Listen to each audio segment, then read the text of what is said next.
Oh. Hello, I'm the Nostalgia Critic. I remember it's a home. Well, ever since last week, in the comments made by the director of My Pet Monster, I've been doing a little thinking. Asking myself some questions. Like, what the fuck am I doing with my life? Just really where I want to be? Pathetic loser? So I do what I always do when I get really depressed. I watch old nostalgic TV. Ah, Sergeant Slaughter, you represent a simpler time, when your last name could also represent illegal war crimes, or when your biggest problem was not collecting the latest action set. Fight the good fight, Sergeant Slaughter. The heroes in a half show are making a surprise! Teenage Mutant Ninja Turtle pies! Oh, Teenage Mutant Ninja Turtle pies. I remember when the line fresh from the sewer actually sounded appetizing. Fresh from the sewers to you! God, is this the only thing to bring me pleasure? Just pure pathetic nostalgia? I'm a wreck! Aw, there, critic. It's not so bad. It is so bad! Get out of here! Fine. I'm a dinosaur. Fucking commercials. What is it about them that draws me to them? They're so conniving and yet so inviting. It's like they're in their own little world, a world that wants to be nice to you but scam you at the exact same time. Something about them strangely gives me comfort. I could actually watch these ads all day.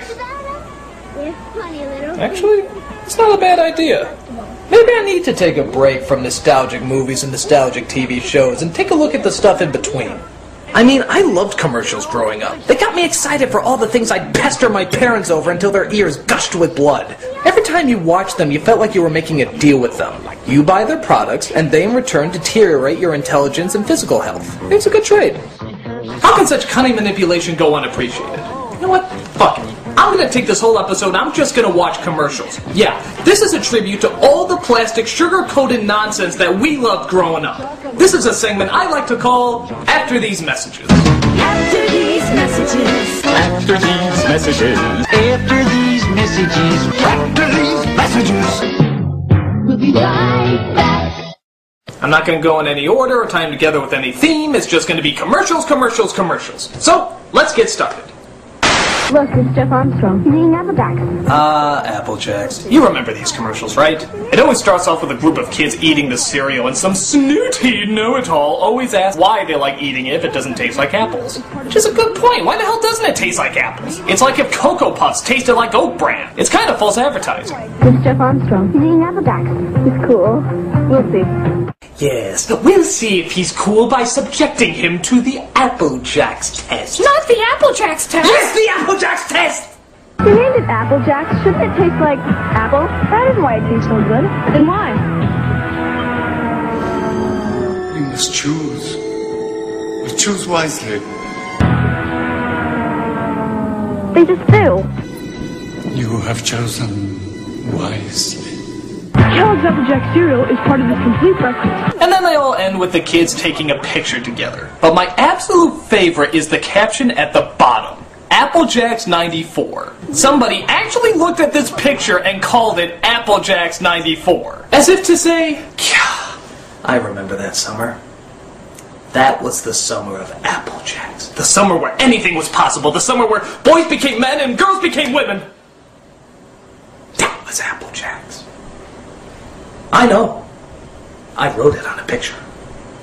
Do you think the kids from It did that? Like when they all took that picture together, they simply labeled it the summer of Applejacks 54? You know, instead of the summer of, oh my god, a killer clown, a fucking killer clown, don't ever forget the killer clown, a killer clown. It could happen.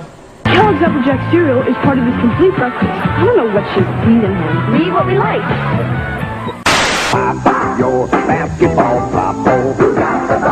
How about Popples? That was a clever idea. It was a series of sports balls that could be turned into cuddly creatures. I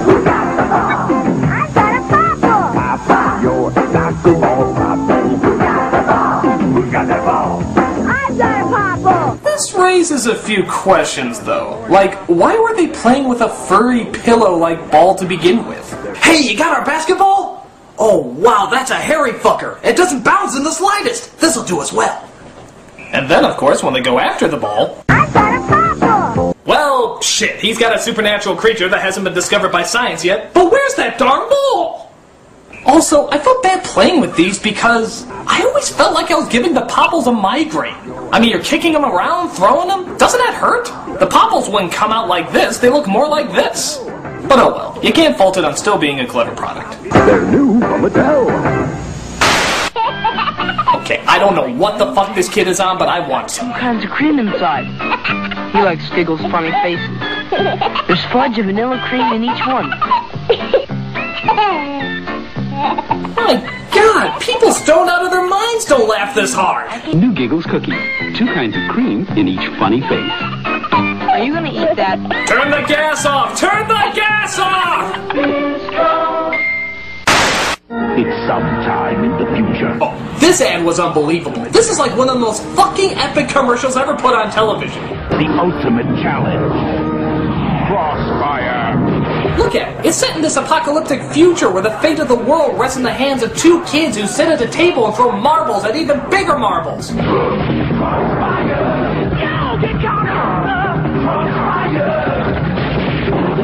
It's like the world of Tron if it was run by Lucas. It's the most badass commercial ever.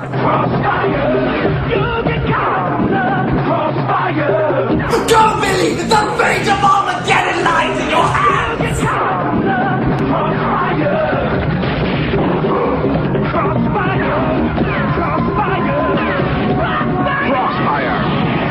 You'll get Santa has a very special Christmas message he wants everyone to hear. I don't think they do these anymore, but a long, long time ago, they used to have hotlines for everything. Call 1-900-909-4300. $2 first minute, 45 cents each additional. Look at that. Just $2 for the first minute and only 45 cents every additional minute. It's pretty fucking costly for the 1980s. And Santa needs your help to spread the Christmas cheer. Be a Santa's helper. Yeah, I always remember you call him up and some jerk-off would talk as slowly as possible so he could make sure that he eats up your time and your fucking money. What a dick cock. Get your parents' permission to call Santa's special phone number now. Actually, this sort of takes on a different meaning nowadays, doesn't it? When you make a call that costs money, there's usually a different idea behind it. And the idea of Santa being a part of that is pretty freaking creepy. You've reached Santa's hotline. Have you been a naughty little boy? I bet you have. What are you wearing, naughty little boy? I have a candy cane in my pants for you. Get naked. Speaking of Santa, how many of you get nostalgic whenever you see this commercial every year? It's practically a staple of Christmas now. Yabba dabba fruit, delicious stew. Ho ho ho, I'm hungry. Santa, my pebbles! Your pebbles! 'Tis the season to be sharing, Fred. Happy holidays, pal. Oh, Fred. Hey, Fred, how can we celebrate Christmas if Jesus isn't born yet? Just eat your fucking cereal. It's for breakfast now! Get this, when Nintendo was all the rage, they actually made a Nintendo cereal. Yeah, it wasn't a Mario cereal or a Zelda cereal, it was just Nintendo in general. What a weird idea. It's kind of like making Internet the cereal, isn't it? Though it would probably be the first cereal where you have to be over 18 to eat it. And it wasn't just called Nintendo cereal, it was called the Nintendo Cereal System. What the hell does that mean? Do you really have to put the word system at the end? Are we really going to confuse this Nintendo for another Nintendo? Nintendo Cereal System is a super part of this nutritious breakfast. No! You meant Nintendo the Entertainment System. I thought you meant Nintendo the animatronic horse that only eats toothpaste and circus midgets. He's very big in Sweden. It was kind of cool because it was technically 2 cereals in one. That means there were 2 bags in each box. But I remember it was kind of a pain. Once you open the bag, you can't really close it. So if you open both of them and poured it out, you'll get double the cereal all over the place. Maybe that's why it didn't last so long, because half of it was on the floor instead of the bowl.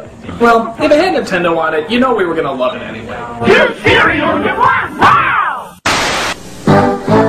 We're trying to take over Castle Grayskull. Just like today, fast food joints handed out toys with their kids' meals, and sometimes you get a cup like these He-Man ones here at Burger King. They always told epic stories, or at least as much as they could, being on a cup. But here's my favorite part of this commercial. The kids get the cups, and what do? Use them as swords. Man, those must be some pretty ghetto kids. I mean, was a stick really too expensive to use as a sword, so you have to use these? Were these your birthday gifts right after they took you to your party at the dollar store? Hardcore, kids. Really hardcore.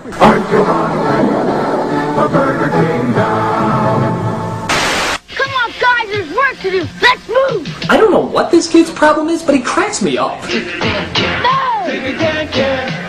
Listen to him. He's taking fun time just a little too friggin' seriously. Calm down, kid. You're building sandcastles and Lincoln logs. You're not a contracted construction worker. Why are these kids even hanging out with them? All he's doing is yelling at them all day. He's like a junior Sam Kinison. What? Come on, guys, there's work to do. Let's move. I have to support a wife and kids working with you bozos, so let's get it right! Dig it in, kid. Digger Dan Trucks, Power Mixer, Crane, and Hard Hats, each sold separately. Batteries not included. New from Revell.